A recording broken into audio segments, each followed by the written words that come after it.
Winston Churchill's iconic "Their Finest Hour" speech gave the name to the Battle of Britain during World War II. Winston Churchill delivered the rousing line, "This was their finest hour," in a speech to the House of Commons on the 18th of June, 1940, just a month after he took over as Prime Minister. The 36-minute sermon was the third of 3 speeches he gave during the Battle of France, following on from the blood, toil, tears and sweat speech of the 13th of May and the "We shall fight on the beaches" speech of the 4th of June. The speech gave the name to what we know now as the Battle of Britain, and you can listen to the whole text. I spoke the other day of the colossal military disaster which occurred when the French High Command failed to withdraw the northern armies from Belgium at the moment when they knew that the French front was decisively broken at Sedan and on the Meuse. This delay entailed the loss of 15 or 16 French divisions and threw out of action for the critical period the whole of the British Expeditionary Force. Our army and 120,000 French troops were indeed rescued by the British Navy from Dunkirk, but only with the loss of their cannon,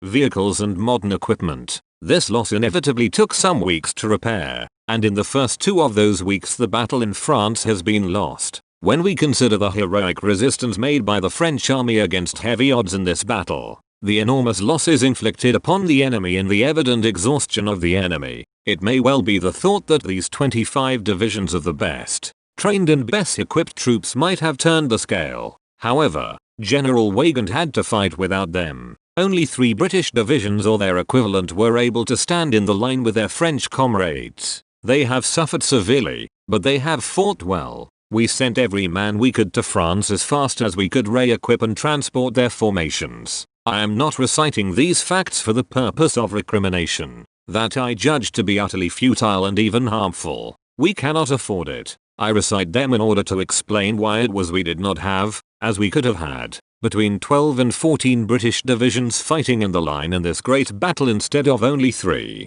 Now I put all this aside. I put it on the shelf, from which the historians, when they have time, will select their documents to tell their stories. We have to think of the future and not of the past. This also applies in a small way to our own affairs at home. There are men who would hold an inquest in the House of Commons on the conduct of the government and of parliaments, for they are in it, too, during the years which led up to this catastrophe. They seek to indict those who were responsible for the guidance of our affairs. This also would be a foolish and pernicious process. There are too many in it. Let each man search his conscience and search his speeches. I frequently search mine. Of this I am quite sure, that if we open a quarrel between the past and the present, we shall find that we have lost the future. Therefore, I cannot accept the drawing of any distinctions between members of the present government. It was formed at a moment of crisis in order to unite all the parties and all sections of opinion. It has received the almost unanimous support of both houses of Parliament. Its members are going to stand together, and, subject to the authority of the House of Commons, we are going to govern the country and fight the war. It is absolutely necessary at a time like this that every minister who tries each day to do his duty shall be respected, and their subordinates must know that their chiefs are not threatened men who are here today and gone tomorrow, but that their directions must be punctually and faithfully obeyed. Without this concentrated power we cannot face what lies before us. I should not think it would be very advantageous for the House to prolong this debate this afternoon under conditions of public stress. Many facts are not clear that will be clear in a short time. We are to have a secret session on Thursday, and I should think that would be a better opportunity for the many earnest expressions of opinion which members will desire to make and for the House to discuss vital matters without having everything read the next morning by our dangerous foes. The disastrous military events which have happened during the past fortnight have not come to me with any sense of surprise. Indeed, I indicated a fortnight ago as clearly as I could to the House that the worst possibilities were open, and I made it perfectly clear then that whatever happened in France would make no difference to the resolve of Britain and the British Empire to fight on, if necessary for years, if necessary alone. During the last few days we have successfully brought off the great majority of the troops we had on the line of communication in France, and 7/8 of the troops we have sent to France since the beginning of the war. That is to say, about 350,000 out of 400,000 men are safely back in this country. Others are still fighting with the French, and fighting with considerable success in their local encounters against the enemy. We have also brought back a great mass of stores, rifles and munitions of all kinds which had been accumulated in France during the last 9 months. We have, therefore, in this island today a very large and powerful military force. This force comprises all our best trained and our finest troops, including scores of thousands of those who have already measured their quality against the Germans and found themselves at no disadvantage. We have under arms at the present time in this island over 1.25 million men. Behind these we have the local defense volunteers, numbering 500,000, only a portion of whom,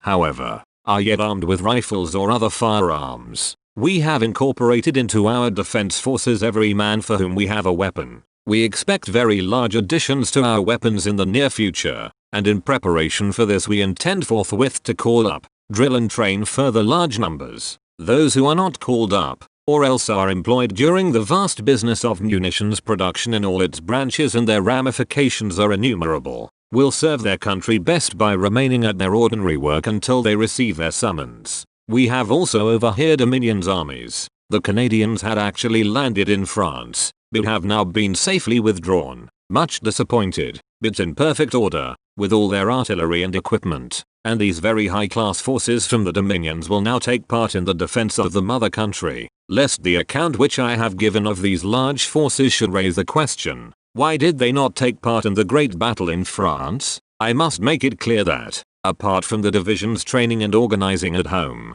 only 12 divisions were equipped to fight upon a scale which justified their being sent abroad, and this was fully up to the number which the French had been led to expect would be available in France at the 9th month of the war. The rest of our forces at home have a fighting value for home defense which will, of course, steadily increase every week that passes. Thus, the invasion of Great Britain would at this time require the transportation across the sea of hostile armies on a very large scale. And after they had been so transported they would have to be continually maintained with all the masses of munitions and supplies which are required for continuous battle, as continuous battle it will surely be. Here is where we come to the Navy, and after all, we have a Navy. Some people seem to forget that we have a Navy. We must remind them. For the last 30 years I have been concerned in discussions about the possibilities of overseas invasion, and I took the responsibility on behalf of the Admiralty, at the beginning of the last war, of allowing all regular troops to be sent out of the country.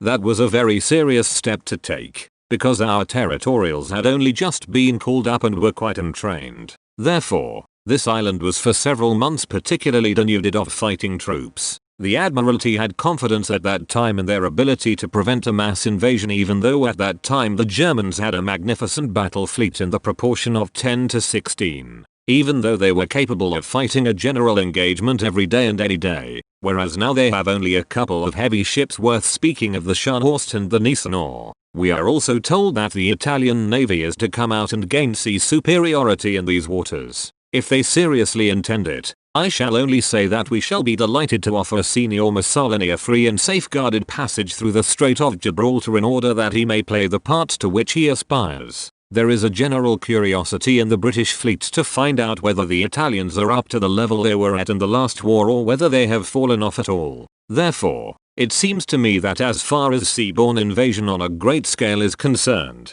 we are far more capable of meeting it today than we were at many periods in the last war and during the early months of this war, before our other troops were trained, and while the BEF had proceeded abroad. Now, the Navy have never pretended to be able to prevent raids by bodies of 5,000 or 10,000 men flung suddenly across and thrown ashore at several points on the coast some dark night or foggy morning. The efficacy of sea power, especially under modern conditions, depends upon the invading force being of large size. It has to be of large size, in view of our military strength, to be of any use. If it is of large size, then the Navy have something they can find and meet and, as it were, bite on. Now, we must remember that even 5 divisions, however lightly equipped, would require 200 to 250 ships, and with modern air reconnaissance and photography it would not be easy to collect such an armada, marshal it, and conduct it across the sea without any powerful naval forces to escort it,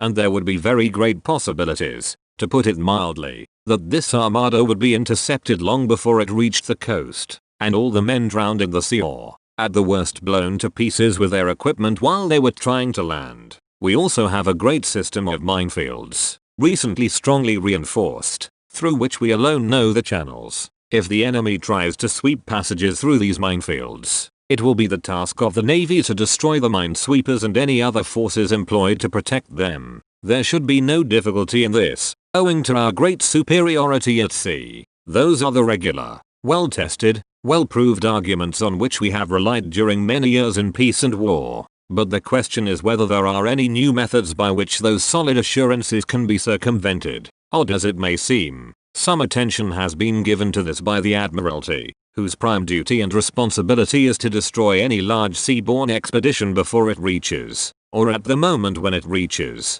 these shores. It would not be a good thing for me to go into details of this. It might suggest ideas to other people which they have not thought of, and they would not be likely to give us any of their ideas in exchange. All I will say is that untiring vigilance and mind searching must be devoted to the subject, because the enemy is crafty and cunning and full of novel treacheries and stratagems. The House may be assured that the utmost ingenuity is being displayed and imagination is being evoked from large numbers of competent officers, well trained in tactics and thoroughly up to date, to measure and counterwork novel possibilities. Untiring vigilance and untiring searching of the mind is being, and must be, devoted to the subject, because, remember, the enemy is crafty and there is no dirty trick he will not do. Some people will ask why, then, was it that the British Navy was not able to prevent the movement of a large army from Germany into Norway across the Skagerrak? But the conditions in the Channel and in the North Sea are in no way like those which prevail in the Skagerrak.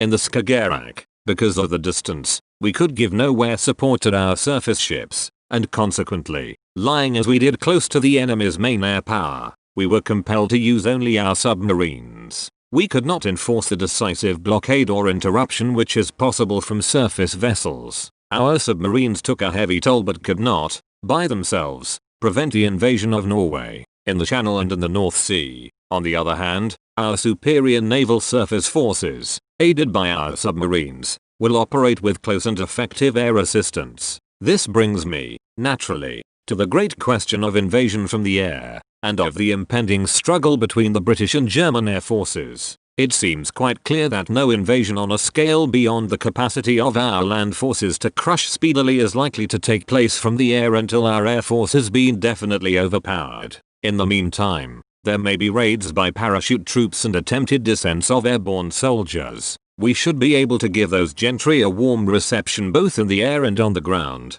if they reach it in any condition to continue the dispute. But the great question is, can we break Hitler's air weapon? Now, of course, it is a very great pity that we have not got an air force at least equal to that of the most powerful enemy within striking distance of these shores. But we have a very powerful air force which has proved itself far superior in quality, both in men and in many types of machine, to what we have met so far in the numerous and fierce air battles which have been fought with the Germans. In France, where we were at a considerable disadvantage and lost many machines on the ground when they were standing round the aerodromes, we were accustomed to inflict in the air losses of as much as 2 and 2.5 to 1. In the fighting over Dunkirk, which was a sort of no man's land, we undoubtedly beat the German Air Force, and gained the mastery of the local air, inflicting here a loss of 3 or 4 to 1 day after day. Anyone who looks at the photographs which were published a week or so ago of the re-embarkation,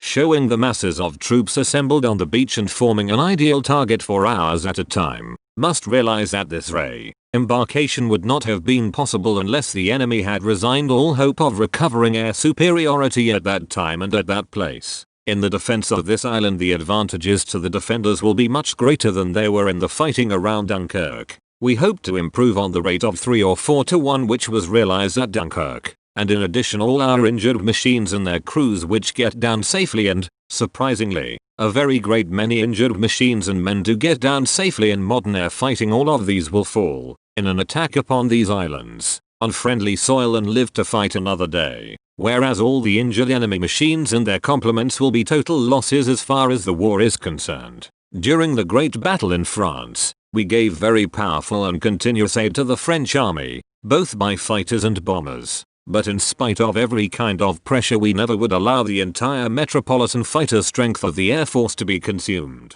This decision was painful, but it was also right. because the fortunes of the battle in France could not have been decisively affected even if we had thrown in our entire fighter force. That battle was lost by the unfortunate strategical opening, by the extraordinary and unforeseen power of the armored columns, and by the great preponderance of the German army in numbers. Our fighter air force might easily have been exhausted as a mere accident in that great struggle, and then we should have found ourselves at the present time in a very serious plight. But as it is, I am happy to inform the House that our fighter strength is stronger at the present time relatively to the Germans, who have suffered terrible losses, than it has ever been, and consequently we believe ourselves possessed of the capacity to continue the war in the air under better conditions than we have ever experienced before. I look forward confidently to the exploits of our fighter pilots, these splendid men, this brilliant youth who will have the glory of saving their native land, their island home, and all they love, from the most deadly of all attacks. There remains, of course, the danger of bombing attacks, which will certainly be made very soon upon us by the bomber forces of the enemy. It is true that the German bomber force is superior in numbers to ours, but we have a very large bomber force also, which we shall use to strike at military targets in Germany without intermission. I do not at all underrate the severity of the ordeal which lies before us, but I believe our countrymen will show themselves capable of standing up to it, like the brave men of Barcelona, and will be able to stand up to it, and carry on in spite of it, at least as well as any other people in the world. Much will depend upon this. Every man and every woman will have the chance to show the finest qualities of their race, and render the highest service to their cause. For all of us, at this time, whatever our sphere, our station, our occupation or our duties, it will be a help to remember the famous lines, "He nothing common did or mean," upon that memorable scene. I have thought it right upon this occasion to give the House and the country some indication of the solid, practical grounds upon which we base our inflexible resolve to continue the war. There are a good many people who say, never mind, win or lose, sink or swim, better die than submit to tyranny and such a tyranny, and I do not dissociate myself from them. But I can assure them that our professional advisors of the three services unitedly advise that we should carry on the war, and that there are good and reasonable hopes of final victory. We have fully informed and consulted all the self-governing dominions, these great communities far beyond the oceans who have been built up on our laws and on our civilization, and who are absolutely free to choose their course, but are absolutely devoted to the ancient motherland, and who feel themselves inspired by the same emotions which led me to stake our all upon duty and honor. We have fully consulted them, and I have received from their prime ministers, Mr. Mackenzie, King of Canada, Mr. Menzies of Australia, Mr. Fraser of New Zealand, and General Smuts of South Africa, that wonderful man, with his immense profound mind, and his eye watching from a distance the whole panorama of European affairs. I have received from all these eminent men, who all have governments behind them elected on wide franchises, who are all there because they represent the will of their people, messages couched in the most moving terms in which they endorse our decision to fight on, and declare themselves ready to share our fortunes and to persevere to the end. That is what we are going to do. We may now ask ourselves, in what way has our position worsened since the beginning of the war? It has worsened by the fact that the Germans have conquered a large part of the coastline of Western Europe, and many small countries have been overrun by them. This aggravates the possibilities of their attack and adds to our naval preoccupations. It in no way diminishes, but on the contrary definitely increases, the power of our long-distance blockade. Similarly, the entrance of Italy into the war increases the power of our long-distance blockade. We have stopped the worst leak by that.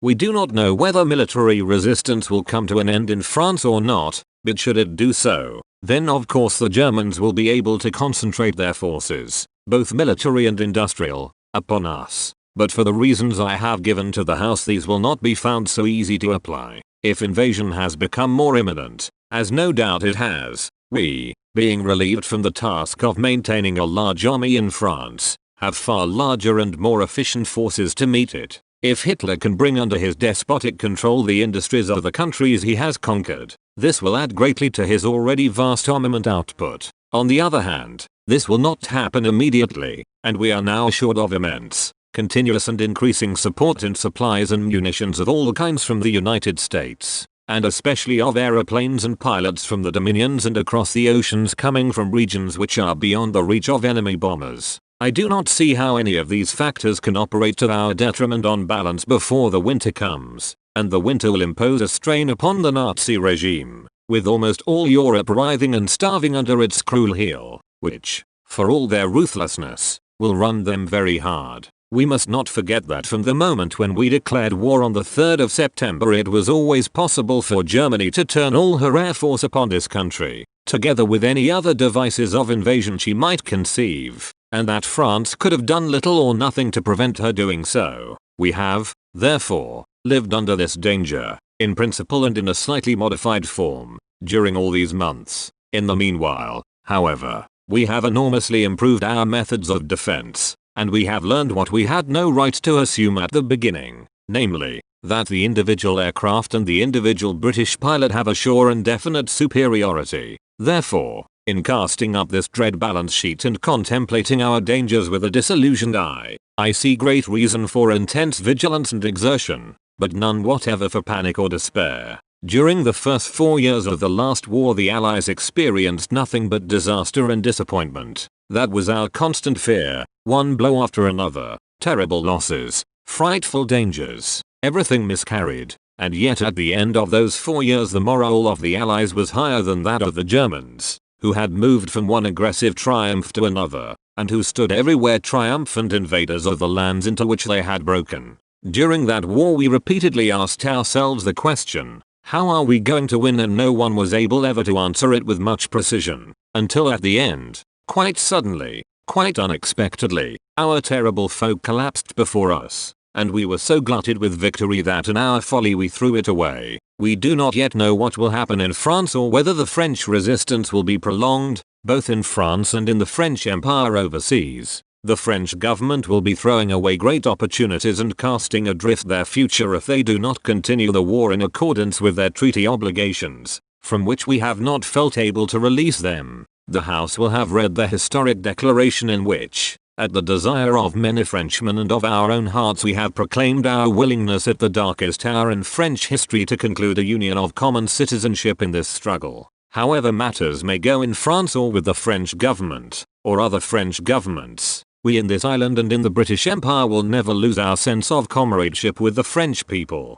If we are now called upon to endure what they have been suffering, we shall emulate their courage, and if final victory rewards our toils they shall share the gains. Aye, and freedom shall be restored to all. We abate nothing of our just demands, not one jot or tittle do we recede. Czechs, Poles, Norwegians, Dutch, Belgians have joined their causes to our own. All these shall be restored. What General Weygand called the Battle of France is over. I expect that the Battle of Britain is about to begin. Upon this battle depends the survival of Christian civilization. Upon it depends our own British life, and the long continuity of our institutions and our empire. The whole fury and might of the enemy must very soon be turned on us. Hitler knows that he will have to break us in this island or lose the war. If we can stand up to him, all Europe may be free and the life of the world may move forward into broad, sunlit uplands. But if we fail, then the whole world, including the United States, including all that we have known and cared for,